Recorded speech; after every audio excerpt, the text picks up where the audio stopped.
Alors qu'elle s'était fait connaître pour son rôle de Vesper dans Casino Royale en 2006, Eva Green devait jouer dans A Patriot, un film de science-fiction. Sauf que la société White Lantern Film, chargée de produire le long métrage, a décidé de mettre un terme au projet en octobre 2019.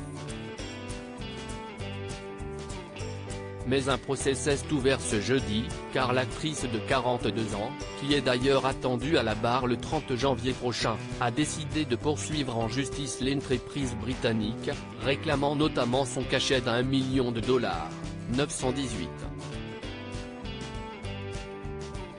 000 € pour le film, malgré son annulation. La société de production a décidé de contre-attaquer en lançant ses propres poursuites contre l'actrice, estimant qu'elle avait fait des demandes déraisonnables et avait nui à la production du film.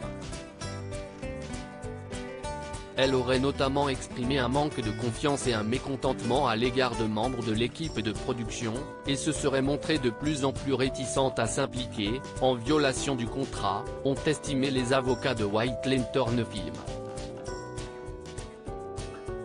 Mais d'après celui chargé de défendre l'actrice, cette dernière serait au contraire pliée en quatre pour que le projet se réalise car il traitait d'une question qui la préoccupe beaucoup, à savoir la catastrophe climatique. Des insultes par message de discours contradictoires, donc. Il y avait selon l'avocat Max Malin une scission entre les attentes d'Eva Green et le film qu'elle voulait faire et ce que le budget permettait. La production justifie leurs accusations en s'appuyant sur des messages WhatsApp dans lesquels elle aurait qualifié un membre de l'équipe de diabolique, de sociopathe sournois, de menteur et de fou. Elle aurait également traité le directeur de production, Terry Bird, de crétin et de trou du cul fini. Des messages qui doivent être lus dans le contexte de négociations pour le rachat des droits du script pour en faire un film différent, a assuré l'avocat de l'actrice.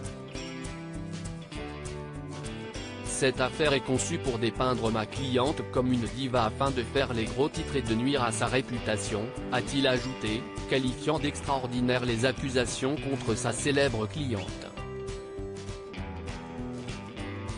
Elle a accepté à plusieurs reprises de repousser le début des prises de vue. Elle a accepté que la production soit déplacée d'Irlande au Royaume-Uni. Elle a proposé à plusieurs reprises d'utiliser une partie de ses honoraires pour financer les coûts de production, a-t-il énuméré dans ses observations écrites.